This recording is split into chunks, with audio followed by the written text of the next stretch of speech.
Hey, welcome to the Thriving Minds podcast with your host, Walter Parada, where we strive to provide you with empowering talks so you can live to thrive.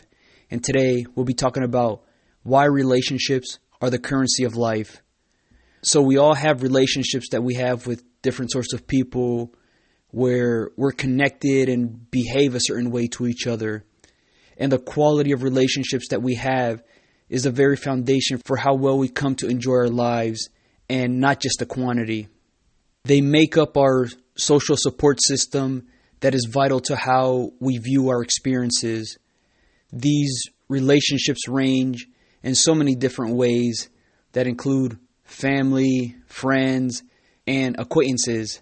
Some close, some distance, no matter what they are. But another relationship that we have that tends to get overlooked is that relationship with our own selves. This is the starting point of how we choose to construct that social circle that we have and who we let in. The better relationship we have with ourselves, the better we set ourselves up for everything else in our lives. But what does it really mean to have a relationship with ourselves? And the simple answer is being aware of who you are and what you stand for. This is going to allow you to accept yourself for who you are. So when you come to understand this, you gain more respect and a better appreciation for yourself. It means that you're more connected with who you are, that further develops and strengthens you. Before we can have a great relationship with everybody else, we must have a great relationship with ourselves first. Some ways to make sure we have that great relationship with ourselves is you got to define yourself and how you come to value who you are. This begins with the values that you hold, the things that are important to you, and making sure that they're always at the forefront. How well you come to uphold what is important to you will determine how well you value yourself. These types of questions might seem complex in a sense, but they're only complex because there's so many distractions clouding your focus. When you're able to remove the trash and all the distractions in your life, things become a lot clearer about what really is important to you. And to be able to get to this point, it does take a little bit of time where you're sifting through what really needs to be in your line of focus and what needs to be removed. These types of questions might startle people simply because they haven't given the time to just sit and think about those things that they really value. All it takes is an intentional effort to find what that is for yourself. Once you can do that, you start to unravel how straightforward you can make your own life, untangling what once might have been a complexity. In a world where there's a constant source of instant gratification, it can take up much of our attention because it keeps us gratified in the moment. And if this happens enough times, it will become a part of our routine of what we're trying to seek. When you're able to delay those gratifications for later, you become comfortable with the thoughts you can process through. Even simple things like turning away digital entertainment so you can read and get information is going to help enlighten you. Or even choosing to avoid overeating your favorite foods so that when you come to eat them, they become a lot more enjoyable later on. Being able to have that moderation in your life makes all those simple things much more significant. That gives you a greater balance. And once you're able to get to this point, you become more and more connected to yourself because the things that you choose to accept become more important to you as you come to be more selective. From there, you can better navigate the relationships you choose to form and develop. Throughout our lives, we're going to have so many different types of relationships that come and go. So it's going to be pivotal to cultivate those truly magnificent ones because we all realize that they are extremely rare. What makes those relationships so rare is that they're based on authenticity, where the only thing that the two sides are in it for is for the sheer sharing of moments together. And those moments that you share together are experiences that you form, that become your memories, and make you even more fond of the person who you shared it with. The admiration that you have for each other uplifts you to become a better person. That is the treasure that we all have. So that time that you spend together is the currency that you have that enriches your life. Where the more quality time that you have, it signals to them just how much it means. What we want is to be valued for who we are and not what we can do for each other. This conveys that acceptance is not dependent on an outcome. If you take a look at relationships that you have with your coworker or a business associate, the relationship is based on gaining something of value, such as information to help do your job better, or money in exchange for a service. And this is logical, as we all have a need for each other in a sense to help us be stronger.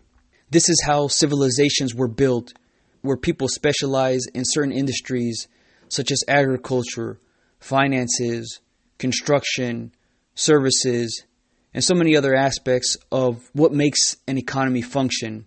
This frees us up from having to know how to grow food, how to manage large amounts of money, how to build a home or build several homes, how to build roads. All these things makes us that much more efficient. This leads us to become a bit more dependent on each other for a gain, where the thinking comes down to, if I form a relationship with another person, what do I get from it? We're not going to have that same type of relationship we have with the IRS as we are with our own mothers. The IRS is there to have that relationship with you so they can collect the money in a civil way to help the government function, while the relationship with your mother is based on your overall well-being.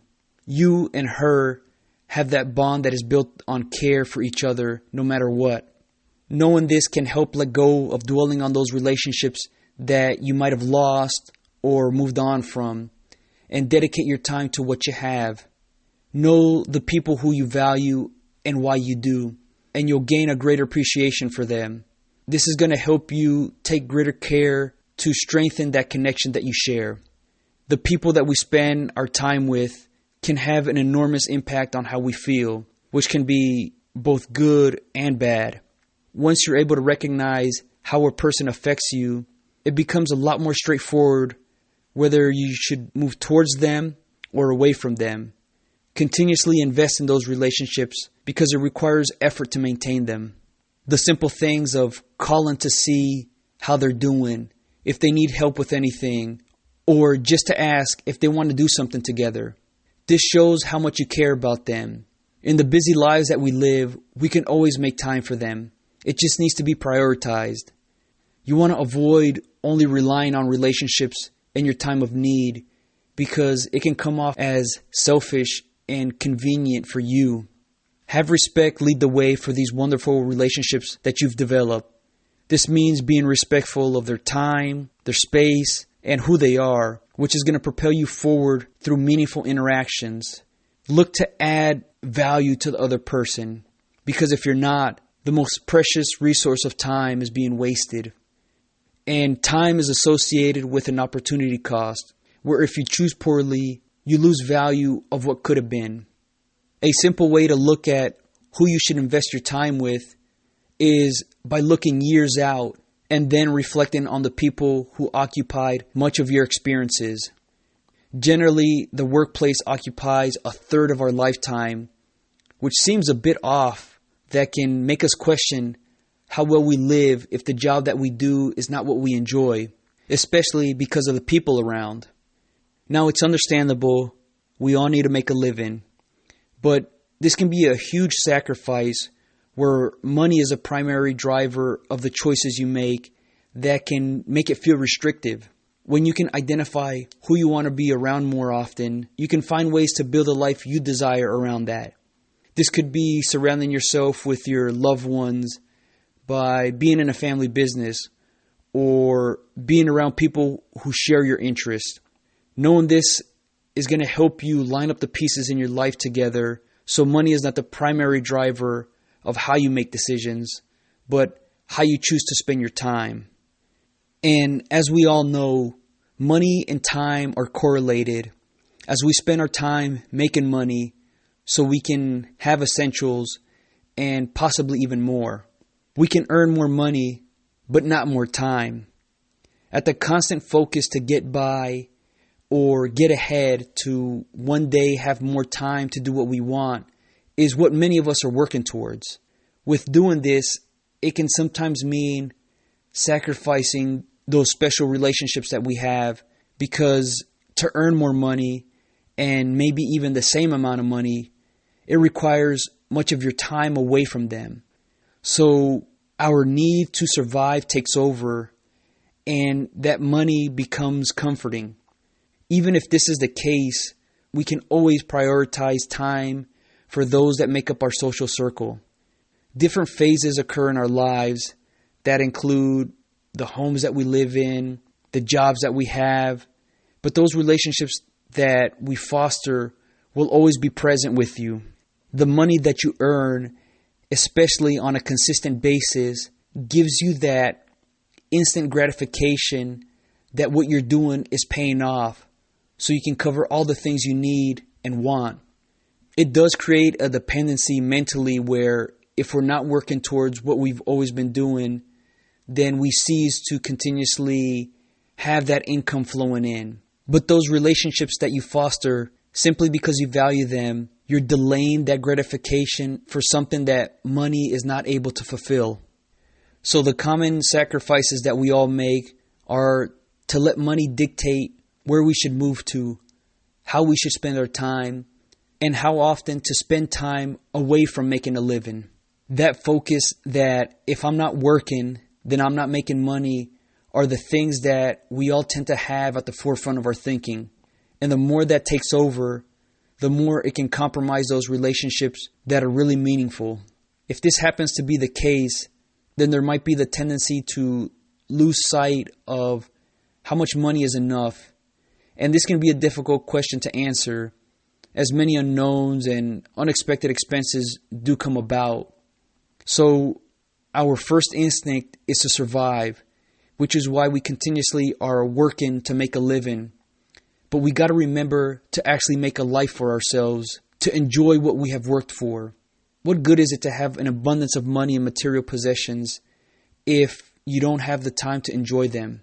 These material things that we have can make us feel good for a short period of time, but nothing like the relationships that we have, because we can always come to reminisce about all the good times that we had with the people we decided to be around. So this makes those relationships invaluable because they cannot be measured in a set of figures that quantifies how much we enjoyed ourselves. Money, on the other hand, does measure the worth of things, which is why it captivates our attention. Because if we have enough of it, we can buy things at a certain price. Things such as a nice shirt, a nice pair of shoes, or a new car. These are things that we can actually see and we work towards where we put our money to. So with the concept of money, it is monetary value where a product or a service is measured in a dollar amount. What makes us feel that money is well spent is when what was paid for the product or the service at least meets our expectations of it. This could be buying a pair of Kirkland jeans for $11 because they represent good quality at fair prices. Their reliability of them could make you feel that they are worth having, as they provide great comfort and durability. You could get another pair of jeans from a different manufacturer at a lower price, but that comfort and durability may not measure up to your expectations. Or you could get more expensive ones with the same reliability as a Kirkland brand, and if value is important to you, you could be disappointed in overpaying for them. And the relationships that we have can apply the same way, where the time spent determines the value we have in our lives. We are all looking to avoid the cheap relationships that prove unreliable and want to avoid overpaying for relationships that require a significant amount being taken from you. The ideal and rare relationships are those that can accept each other for who they are. And when you have this, you can measure that quality of how well you're living based on it.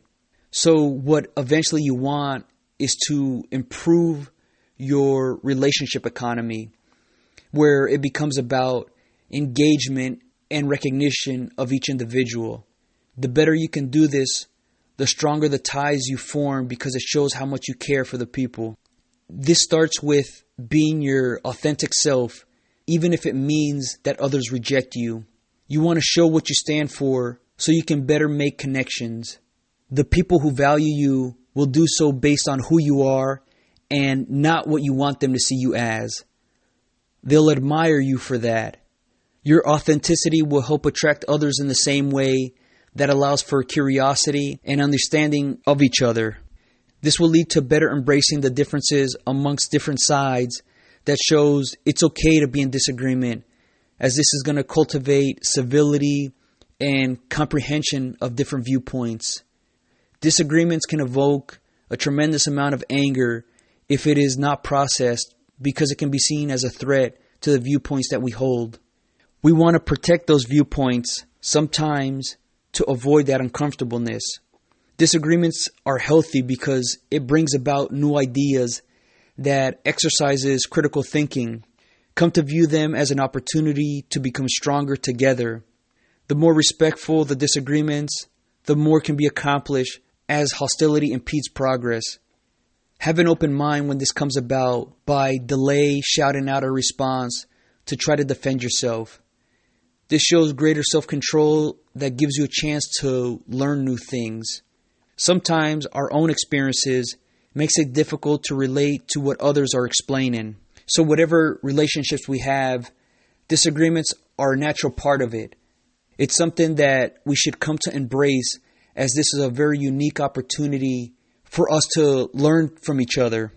And every relationship that we have comes with difficult moments.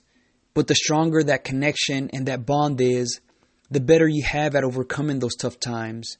Come to see these difficult times as a test to see how well that relationship has formed. Just because things start to get rocky, like you don't have a firm ground to stand on, continue to stick with it if you value what you've worked for.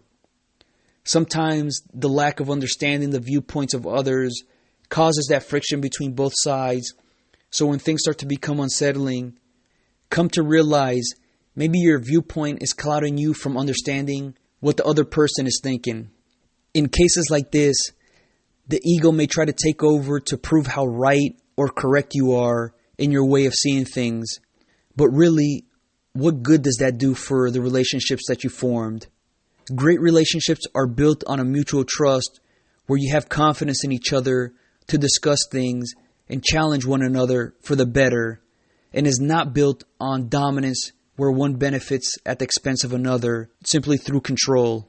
It should be that of a partnership where you rely on each other for support and growth and dispel that obedience factor of a ranking in stature.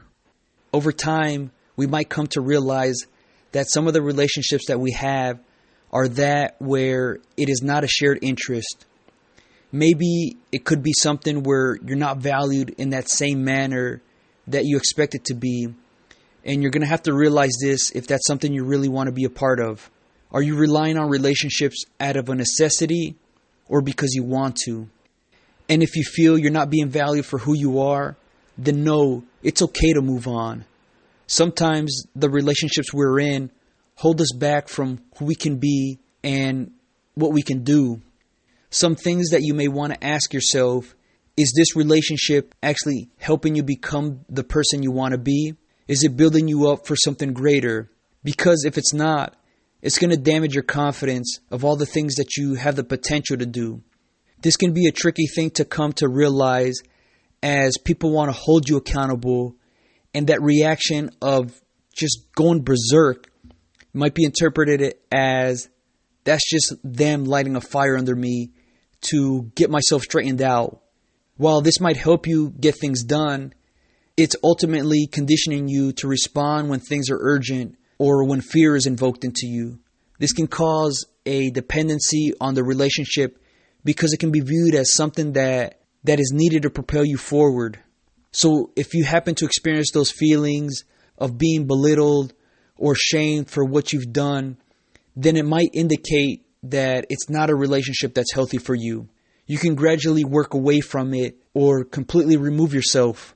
Just find whatever works for you, but know that it can be difficult to go through with that decision. Some ways you can wean yourself off from those unhealthy relationships is to have those honest conversations with the person you have that relationship with. This helps you to clearly explain to them what is going on and the expectations that you have going forward. Maybe they never thought of how you viewed things, and this is going to help them reassess how they're treating you. It could be that they're unaware of how they behave towards you, and they can address their blind spots. This could change the relationship dynamics for the better, or it might not. If things do not improve, at least you stated the things within your control that's going to give you greater peace with your decision. This can help you gradually move on from it if you're committed to it. If they have a tendency to become emotional during a conversation like this, where they might get angry, this is a clear indication that maybe ending things abruptly is going to suit you better. That anger that they display can cause fear to keep you in place, and what you want is to get yourself moving and progressing forward. Relationships should give you the feeling of being welcomed and not a feeling of being threatened. Instead, look to find people who empower you, that builds your confidence in who you are. Great relationships provide a place of comfort to be your complete self without the constant jumping on your case for any slip-ups or mistakes that you make. A great indicator of the relationships you want to form with people are those that when things go wrong, they have the composure to support you in your time of need, helping you navigate the obstacles that you're facing, where their primary concern is about your overall well-being. They know how to hold you accountable by instilling a want to be a better version of yourself, that they help you become stronger and more independent, avoiding becoming a crutch that you must consistently lean on to move forward. Relationships like this are going to completely transform your life so you can thrive. Simply put, look for people who are uplifting, selfless, and who show it more than they talk about it. And once you can find these people, make sure to treat them well, because it can prove costly if you don't. Bad relationships make you take a deep breath that feels suffocating, while great relationships makes you exhale and decompress about the things that you're facing. So foster those great relationships, because they're going to enhance how you live. Money is currency to help us survive, while relationships are the currency of life to how satisfied you are and how you choose to spend your time with. There is nothing wrong with being ambitious and chasing your dreams, but you got to remember to always cultivate those special relationships that you have, because they're going to magnify how enjoyable you live. What we all will come to find out is that everything that we're working towards is to be shared with those people that we hold close to us. Their presence signifies the life that we build based on those shared moments that we create.